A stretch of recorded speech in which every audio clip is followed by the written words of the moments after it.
신명기 7장 12절에서 26절 말씀.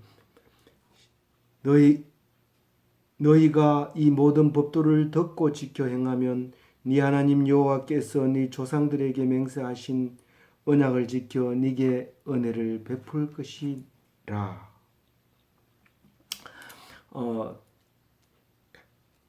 이 맹세에 대해서 모세가 얘기를 하는데, 맹세하신 언약에 대해서 얘기하는데, 가나안 땅에 들어가서 해야 될 일에 대해서 얘기하고 있습니다.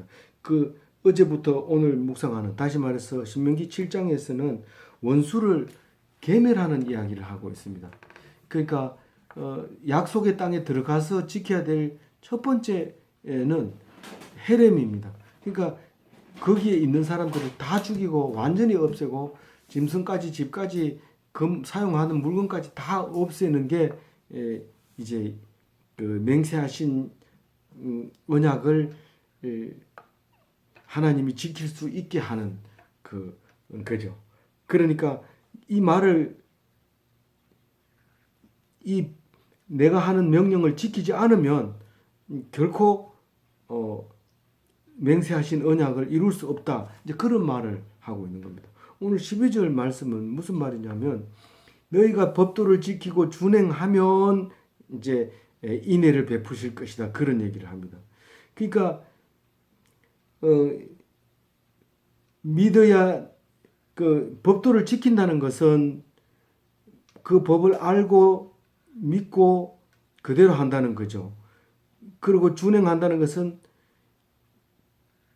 지금 현재 입장에서는 오직 믿음 그 하나를 가지고 있는, 어떤 행동을 해야 되는 것처럼 보여지지, 말로 사용되지만 지금 현재는 행동하는 것을, 믿는 것을 행동한다는 걸로, 준행하는 걸로 이렇게 우리는 마음을 가지게 됩니다. 그러니까 맹세하신 언약은 뭐냐면 하나님께서 나에게 약속한 건데 영생 구원을 얘기하고 있는 겁니다. 그러니까 믿으면 구원 받는다, 그런 의미를 이제 받아야 됩니다. 왜냐하면 이것은 가나안 땅 건너가서 시키는 얘기가 아니라 우리는 이것을 예수님이 오신 뒤에 읽고 있기 때문에 그 가나안 땅 들어가는 모습이 마치 우리의 신앙과 같다는 것을 이야기하고 있는 겁니다. 인애를 베푼다는 것은 헤세드를 얘기하는 거고, 히브리어로 헬라어로는 아가페를 얘기하는 거예요. 그러니까 예수님이 오셔서 무조건 사랑한다는 거예요. 무조건. 네가 잘해서 사랑하는 것이 아니라 무조건 사랑한다. 그 히브리어로는 헤세드, 참 알 수 없는 사랑. 그 말 안 듣는 둘째 아들이 하나님이 더 기뻐하는 그런, 말 안 듣는 사람이 돌아오면 더 기뻐하는, 그걸 이제 인애라고 합니다. 내 말을 지키면 인애를 베푸실 것이다. 그리고 13절에 뭐라 하는지 보세요. 읽어봐요. 곧 너를 사랑하시고 복을 주사 너를 번성하게 하시되 네게 주리라고 내 조상에게 맹세하신 땅에서 내 소생에게 은혜를 베푸시며 내 토지 소산과 곡식과 포도주와 기름을 풍성하게 하시고 내 소와 양을 번성하게 하시니라. 그러니까 사랑하시고, 하나님이 사랑하시고, 사랑한다는 것은 좋아하고 기뻐하고 이런 겁니다. 그러니까 헤세드하고는 좀 다르죠. 그건 인애고 이거는 사랑인데, 이거는 헤브라고 해서 헬라어의 스톨게하고 비슷합니다. 그러니까 아주 고고하게 학문적으로, 그리고 친구 간의 사랑, 이런 것 같은 의미를 가지고 있습니다. 그리고 복을 주신다고 합니다. 복을 준다는 것은 무슨 지금 나와 있는 것처럼 남자도 많아지고 여자, 그 둘 중에 한 개만 많아지면 안 돼요. 남자도 많아지고 여자도 많아지고, 가축도 임신 안 하는 가축이 없이 그냥 계속 새끼를 자꾸 놓고, 또 질병 이제 그런 거를 이제 복이라고 하는데, 사실 우리 입장에서는 돈 많은 게, 자식 많은 게 복이냐? 그건 아니잖아요. 그렇게 얘기하면 다 자식을 많이 낳죠. 아니니까 지금 안 낳으려고 그랬죠. 근데 그런데 이것은 분명히 여기서는 그 복을 주신다 해놓고 번성하게 하신다 그런 얘기를 합니다. 그러니까 지금 현재는 복을 준다는 것은 은혜로 사는 겁니다. 하나님을 믿으면 기쁨이 넘쳐요. 근데 하나님을 안 믿으면 돈이 많아도 기쁨이 없어요. 그게 복이 없는 거예요. 은혜가 없는 거예요. 그러면 14절에는 번성하게 한다 해놓고 14절에는 만민보다 뛰어난 복을 준다 그렇게 얘기해요.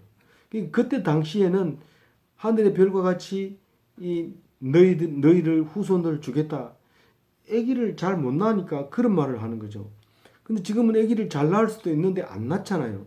복을 지금 다르잖아요. 아브라함이 받으려고 하는 복하고 우리가 받고 싶어 하는 건 달라요. 그런데 우리가 번성한다는 것은 믿음의 후손들이 번성한다는 거예요. 자식이 많아진다는 게 아니라 믿음의 후손들이 많아진다는 거예요. 아이고, 지금 요새 예수 믿는 사람이 누가 있어요? 점점 줄어들고 이제는 앞으로 없어질 텐데 영국처럼. 이렇게 말하면 안 돼요. 이것은 어떻게 될지 몰라요. 지금 아브라함은 약속을 하늘의 별처럼 많게 해주겠다 해놓고 자식이 없었어요. 100세가 될 때까지. 그런데 그 하나 이삭을 통해서 그 또 이삭이 또 아들 하나밖에 없는 그 이삭이 또 아들 여러 아들이 있지만 야곱 그 하나를 통해서 이제 번성하게 되잖아요. 그래서 지금 우리가 다 아브라함의 후손이 된 거예요. 족보상으로 그런 게 아니라 이게 말씀으로 자녀가 된 거예요. 14절 읽어볼게요. 네가 복을 받음이 만민보다 훨씬 더하여 너희 중에 남녀와 너희 짐승의 암수의 생수까지 못할 것이 없을 것이며 15절 여호와께서 또 모세의 너희가 아는 애굽의 악질에 걸리지 않게 하시고 너를 미워하는 모든 자에게 걸리게 하실 것이다. 그러니까 만민보다 뛰어난 복, 특출한 복이 뭐냐면 자식이 많고 가축이 많고 질병이 드물고 그 질병 중에서도 애굽에서 걸린 질병이 굉장히 독한 질병인데 그런 질병이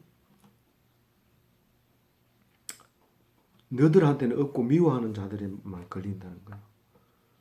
이집트에서 그랬다고요. 이집트에서 생태계가 파괴되면서 살아남을 수 있는 것은 히브리인들만 그랬어요. 왜냐하면 이 왕족들은 잘 먹고 잘 지내기 때문에 질병에 약한 거예요. 근데 이스라엘 백성은 점점 안 죽고 질병에도 강하니까 강제로 죽이려고 하는 거예요. 그러니까 도저히 살 수 없게 되는 거예요. 그래서 탈출하게 되는 거죠. 근데 그때처럼 악질은 전부 너를 미워하는 사람에게 다 가게 되리라 그래요. 근데 사실은 이 이스라엘 백성이 나중에 남북으로 갈라졌다가 북이스라엘을 망하고 남유다만 살아남아가지고 이 말씀을 가지고 이제는 유대교가 이 이스라엘의 백성들이다라고 주장을 하고 있잖아요. 계속 성경을 보고 있잖아요, 그 사람들. 그래서 2차 대전 때는 그 나라도 없는 그 유대인들이 이 독일에서 살 때 히틀러가 유대인들이 전쟁에 지게 만들었다. 이래가지고 유대인 학살부터 시작을 하잖아요. 그러면 그렇게 미움을 받을 수밖에 없는 것은 하나님 백성이 남의 나라에 가서 살 때 많은 죽임을 당하고 몇 명 안 남게 돼요. 그렇지만 결국은 그 사람들이 또 엄청난 큰 백성을 만들어내는데 지금 유대인들 많아요. 유대교를 믿는 사람들이. 누구죠? 미국 대통령 트럼프의 딸도 유대교를 믿고 있잖아요. 그럼 유대교를 믿고 있으면 유대인이라고 얘기를 해요. 똑같이 생활을 하기 때문에. 그런데 그만큼 이제 숫자가 많아지게 될 텐데 우리는 이걸 보면서 그 하나님을 믿는 사람에게는 질병도 적게 걸린다 하는 약속을 받았기 때문에 그렇구나 하는 것을 알아야 돼요. 그런데 이 16절부터는 무슨 말을 하느냐면 이 계멸을 할 때, 다시 말해서 해렘할 때, 다 진멸할 때 그게 그냥 한꺼번에 턱 치면 턱 하고 넘어지는 게 아니라 상당한 시간이 필요하다라고 얘기를 합니다. 그게 오늘 24절까지 계속되는 이야기가 그 얘기예요. 그러니까 분명히 제거하기는 제거해야 되지만 너희들이 요단강 건너자마자 다른 사람들이 막 너들 보는 앞에 막 쓰러지고 막 그래가지고 완전 통일해가지고 그렇게 너희들만 사는 그런 거는 아니다라는 거죠. 하나하나씩 해야 돼요. 근데 그걸 모르고 거기 들어가서 그 사람들처럼 같이 우상 섬기고 그 결혼하고 똑같은 사람 돼버리면 그건 뭐 가자마자 망하는 거고요. 이제 이스라엘 백성은 없어지는 거예요. 근데 너희들은 구별되어져야 되고 이스라엘 백성으로 살아야 되는데 그 사람들하고 결혼하지 말고 다 계멸해야 되는데 그럼에도 불구하고 금방은 안 된다라는 거죠. 만약에 들어가자마자 그렇게 싹 죽여버리면 어떤 일이 생긴다고 얘기해요?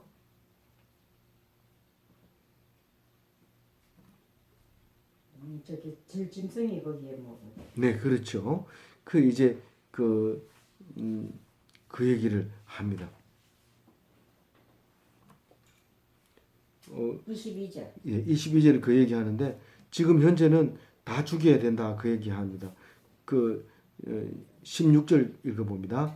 네 하나님 여호와께서 네게 넘겨주신 모든 백성을 네 눈에 긍휼히 여기지 말고 진멸하며 그들의 신을 섬기지 말라. 그것이 네게 올무가 되리라. 왜 해렘을 해야 되느냐 하면 올무가 될까봐 나중에 그 대가를 반드시 치른다는 거예요. 그러면서 뭐 하지 말라고요? 긍휼히 여기지 말아요. 불쌍히 여기지 말아요. 그 분명히 그게 우리가 가난한 사람을 도와주면은요, 그 다음에는 당연히 가면 줄 알아요. 만약에 안 줘보세요. 욕을 하면서 다른 집에 가서 잘 사는 놈들이 더 하더라 이러면서 막 욕하는 거예요. 그런데 딱 부러지게 얘기를 하면 다시 오지도 않으면서 그 사람 뭘 함부로 대하지 않는 거죠. 이제 그런 건데 그거를 칭찬받으려고 또 남들 보기에 선한 일이라고 생각이 되어져서 자꾸 도와주다 보면 그게 올무가 돼요. 제가 직장에 들어갔을 때 장애자 한 사람이 근무하고 있었어요. 그래서 저는 들어가자마자 그 사람이 지금은 컴퓨터로 사무를 보지만 그때는 이 캐비넷 안에서 서류를 꺼내서 책상 위에 올려놓고 하루 종일 있다가 또 퇴근할 때 그걸 캐비넷에 넣어놓고 잠그고 그러고 퇴근합니다. 사무 보는 사람이 장애자였는데 이분을 내가 도와서 늘 가자마자 제일 먼저 서류를 일찍 와서 서류 꺼내주고 또 갈 때 올려주고 이러니까 그 다음부터는 사실은 내가 늦게 들어갔지만 직급은 더 높거든요. 대학교 졸업했기 때문에. 그래서 직급 높은데 나보고 야 전영임이 빨리 이렇게 하면서 내가 바쁜데도 불구하고 나를 종부리듯 했어요. 그런데 그게 올무가 된 거죠. 그 안 해주면 그 다음부터는 욕하면서 막 그렇게 했어요. 우리는 자기 불쌍하다고 생각해서 하는 짓이나 선하다고 해서 하는 짓이 칭찬 받으려고 하는데 그게 나중에 올무가 될 수도 있어요. 어쨌든 그 예를만 들어서 말씀드리고 싶은 것은 아니지만 우리가 긍휼을 왜 여기지 말라고 얘기하느냐? 하나님 나쁘지 않느냐? 아니다. 하나님 말씀 들으라. 제가 그 말씀을 하고 싶은 거죠. 그리고 그들의 우상에게 절하지 말 것 이랍니다. 제가 첫 직장에 들어갔을 때 고사를 지냅니다. 돼지 머리 갖다 놓고 고사 지냅니다. 그러니까 나는 고사 안 지낸다고 하니까 아니 뭐 어때서 그래? 그건 옆에 가 서 있어. 그럼 옆에 가 서 있으니까 또 뭐 절하라고 그래요. 근데 안 한다고 그러니까 뭐 돈을 거기다 넣으라고. 그리고 또 나서 그걸 막 나눠 먹으면서 왜 안 먹냐고 막 그렇게 해요. 그러면 우상에게 절하지 말 것 이 말에 참 성실하게 한 것 같아요. 근데 사실 근본적으로 그거는 똑부러지게 확실하게 얘기를 해야 돼요. 그때 당시에는 똑부러지게 확실하게 얘기하면 쫓겨날 수도 있어요. 제가 여기 현 직장에 와서도 겁이 나서 절에 시주한 적이 있는데 확실하게 얘기를 했음에도 불구하고 쫓겨날까봐 그렇게 하는 건데, 근데 절대로 하지 말아야 옳은 것은 맞아요. 그리고 대부분 우상이라고 하면 뭐 절이나 고사 지내는 거 이거 얘기하지만 사실은 유흥의 자리에 가는 것도 마찬가지입니다. 유흥의 자리 회관 가는 거 뭐 이런 것들은 그 가서 안 된다고 생각하면 안 가야 되는 거예요. 그런데 그 분위기 전체가 거기에 어울려야 또 근무하는 직장에서 또 대화가 된다 생각하고 따라가게 되면 결국은 그것이 올무가 돼서 말도 안 되는 관계를 갖게 됩니다. 희한한 관계를 자세하게 얘기할 수는 없지만 그렇게 되는 거예요. 그래서 모략의 자리에 가지만 야 우리가 남이가 우리가 단결을 해야지 저 사람들하고 그래야지 오늘 술 한잔 하자 우리 그런 의미에서 이런 식으로 얘기하면 그런 데 가지 말아요. 그리고 별로 중요하지 않지만 내가 안 가면 소외되는 것 같아요.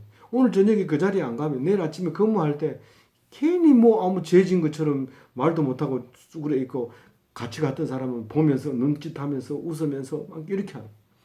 그러면 그게 안 간 것이 너무 소외될까봐 걱정이 돼서 다음부터는 꼭 가야지 이렇게 생각하는데 그렇게 하지 말아요.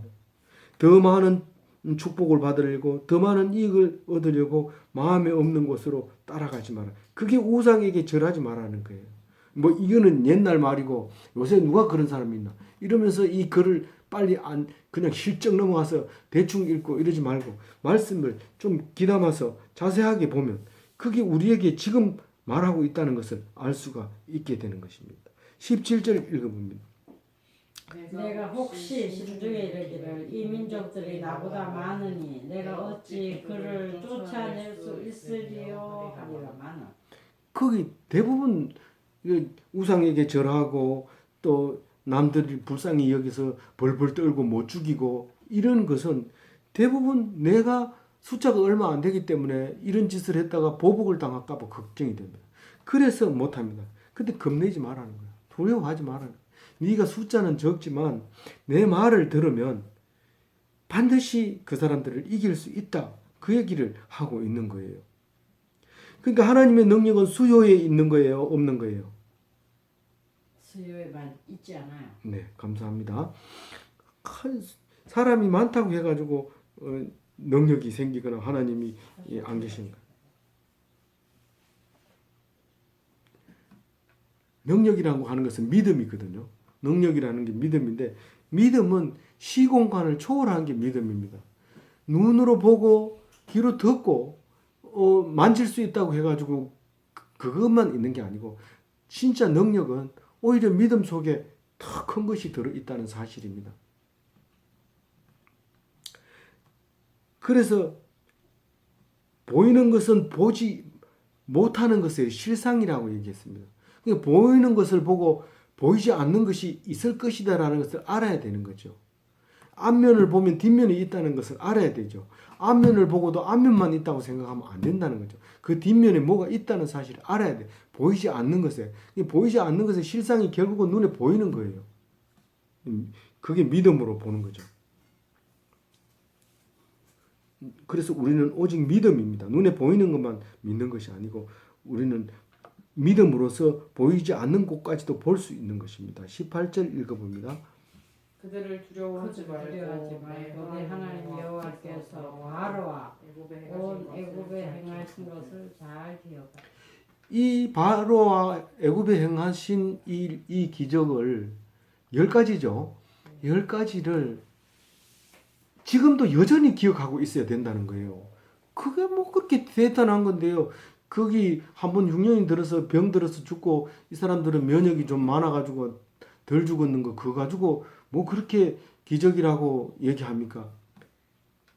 하나님이 아니고서는 절대로 할 수 없다는 사실이에요. 그게 사람이 할 수 있느냐? 못한다. 그럼 하나님이 한 거다. 사람이 못한 그것은 하나님이 하신 거다라는 겁니다.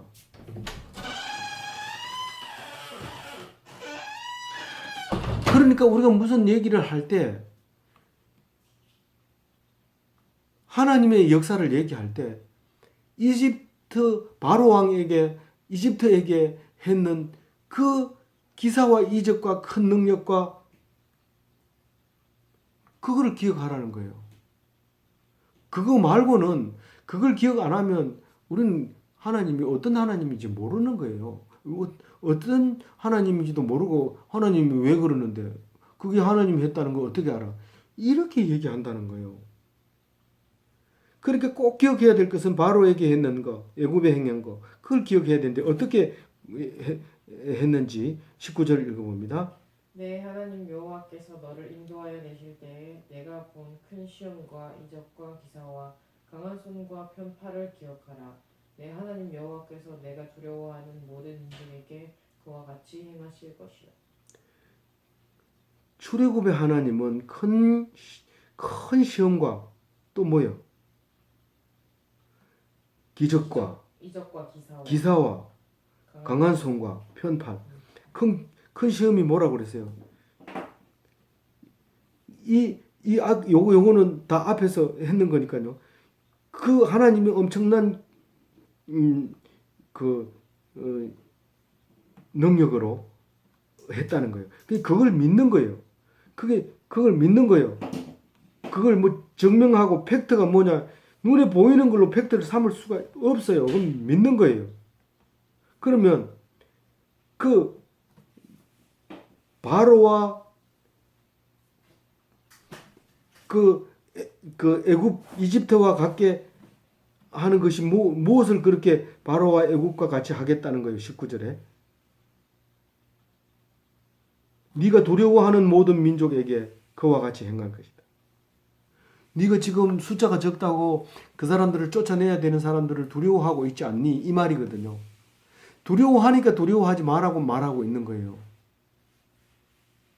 너희가 두려워하고 있는 그 사람들이 바로 갖고 이집트 갔다는 거예요. 하나님이 그걸 그렇게 쫓아내 주겠다는 거예요. 근데 그 원수가 정말 지금도 있어요. 이렇게 얘기하면 뭐라고 해야 돼요? 두려워하는 건 모든 게 원수예요. 지금 두려워하는 게 뭐예요? 나는 살이 많이 쪄가지고 합병증이 올까 봐 겁나요. 그게 두려움, 그 적이에요. 내가 회사에 갔는데 이 회사가 정치가 바뀌면 우리 회사 문 닫아야 돼요. 계속 이 정치가 유지되게 해주세요. 그게 대적이에요. 누가? 공중권세 잡은 자, 권력을 가진 자. 그래서 우리는 누구하고 싸워야 돼요? 공중권세 잡은 자들과 싸워야 돼요. 어떻게 싸워야 돼요? 굶으라 그러면 굶고 일하라 하면 일하고 그렇게 해야 돼요. 무슨 말이에요? 권력에 복종하라는 거예요. 야, 정치 잘못한다 이러면서 데모해가지고 쫓아내리고 그럼 돼요, 안 돼요? 돼요, 안 돼요? 안 돼요. 데모해가지고 끌어내리면 안 돼요. 공중권세 잡은 자들과 싸우는 것은 힘으로 하는 게 아니고 하라고 하는 대로 했을 때 하나님이 갚아주는 거예요. 알겠어요? 그 사람들은 하나님의 대리 통치자이기 때문에 그것을 순종해야 돼요. 그래서 우리가 싸울 것은 육체가 아니에요. 어둠의 권세인 거예요. 그래서 마지막 원수는 뭐예요? 죽음.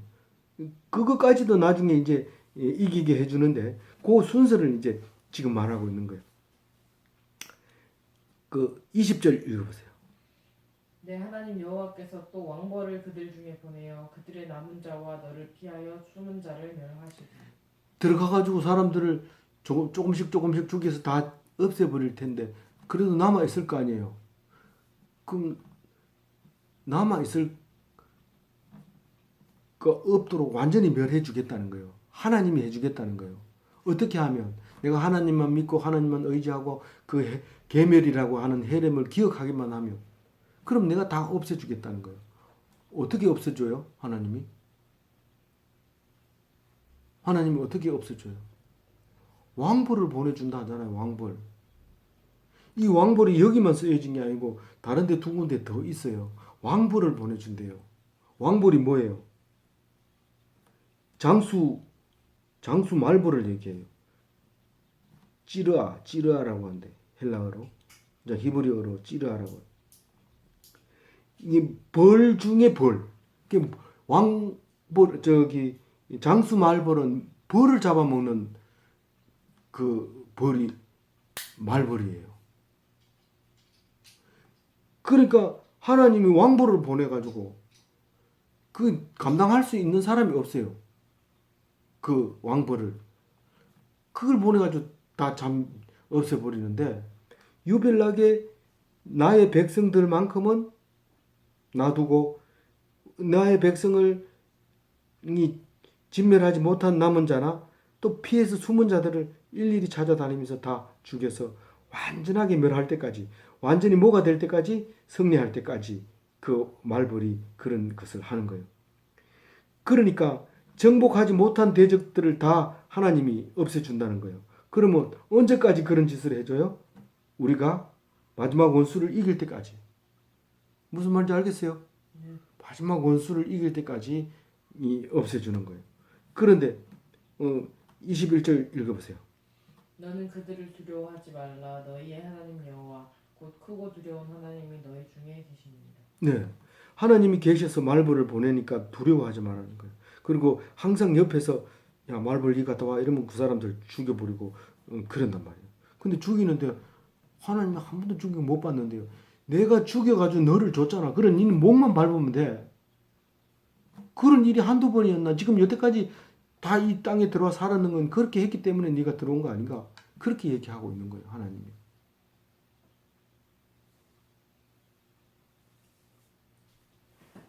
믿습니까? 왕벌은 뭐라고 그랬죠? 벌 중에 벌. 하나님이 사자예요. 하나님이 심부름꾼이에요. 천사와 같은, 하나님이 가라고 하면 가는 하나님 뭐이 사역자예요.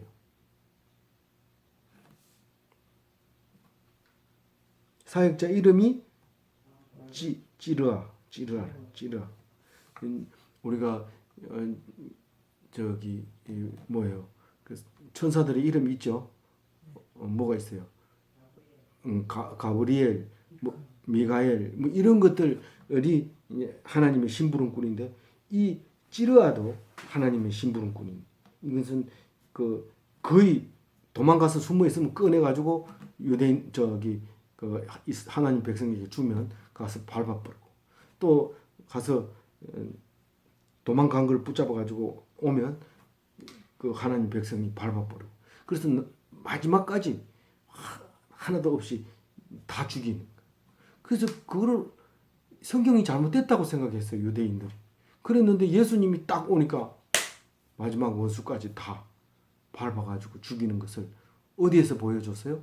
십자가에서 장사하고 3일 만에 딱 가르쳐 주는 거예요. 마지막 원수를 이겼다는 거예요.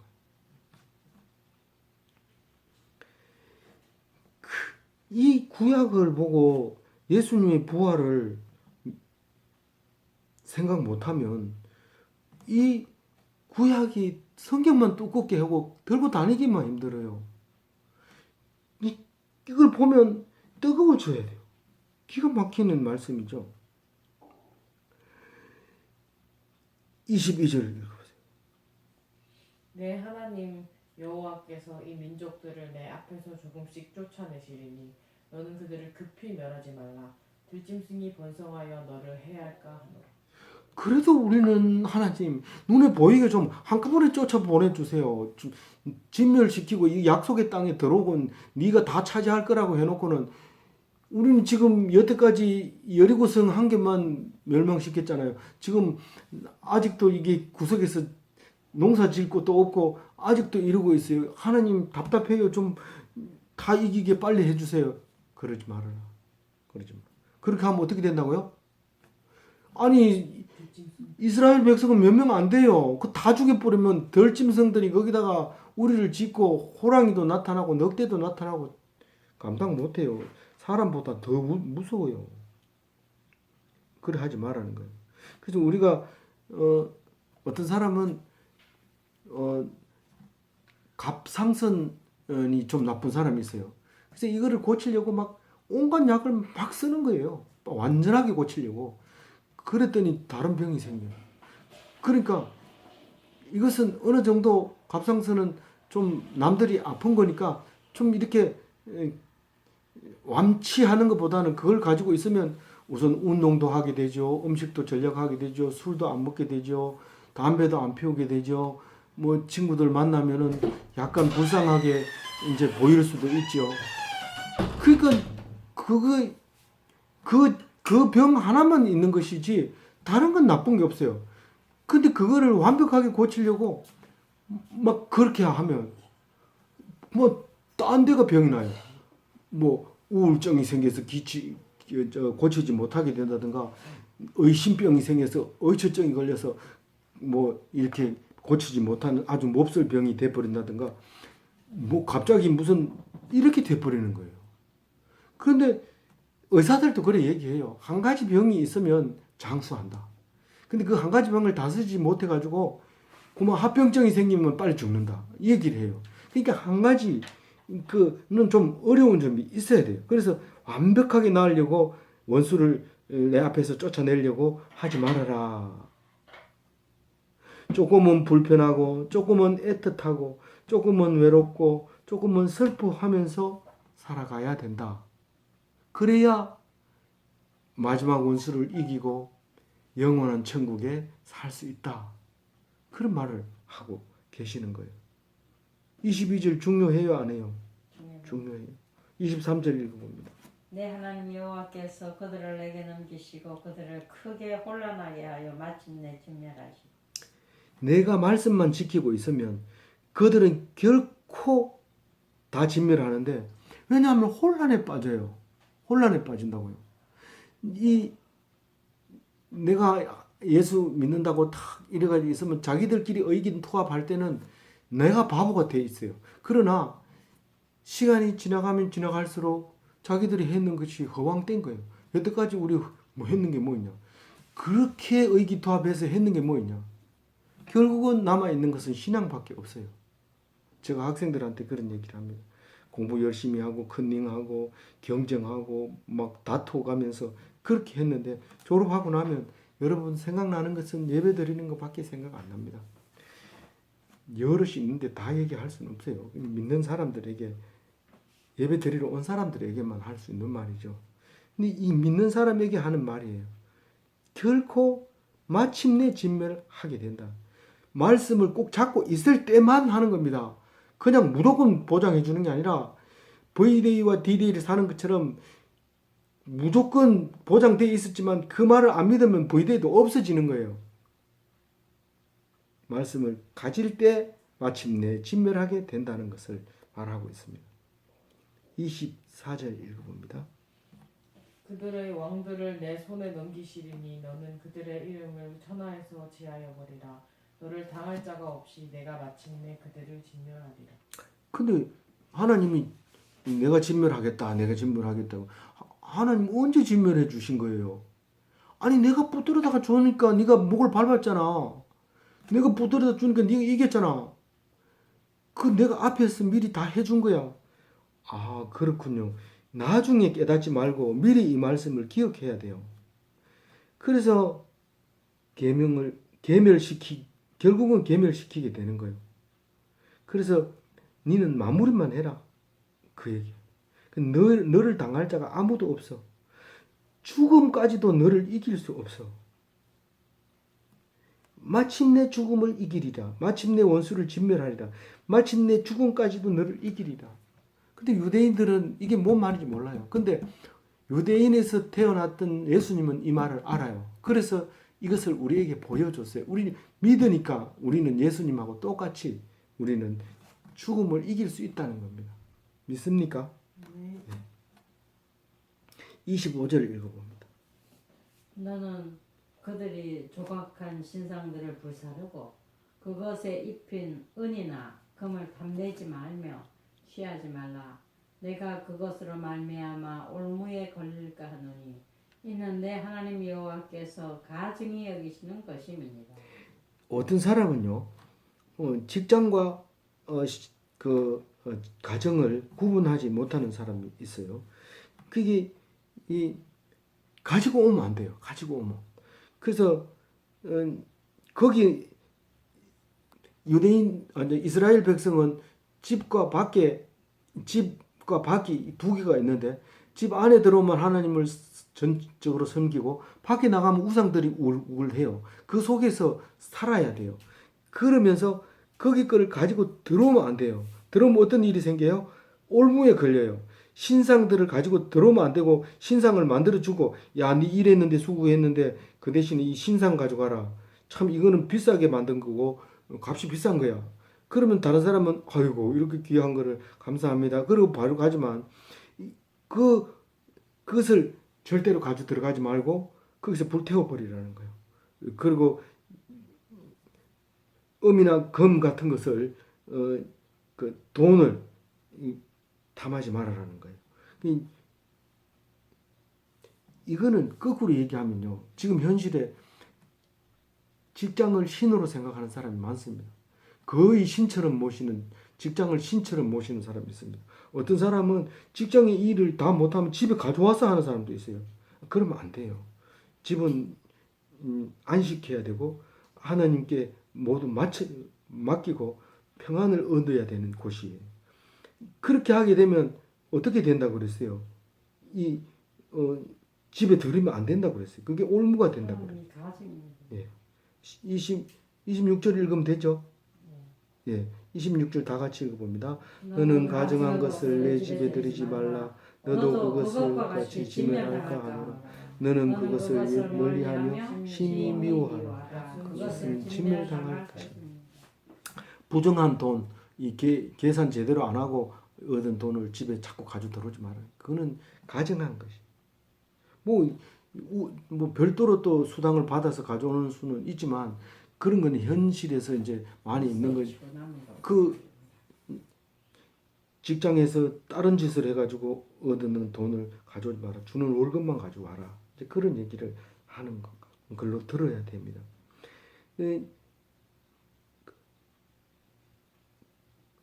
멀리하고 미워해라 그런 얘기를 합니다. 우리 이 말씀을 읽으면서 이 말씀이 주는 의미는 뭘까? 그러면서 이렇게 묵상을 해야 되죠.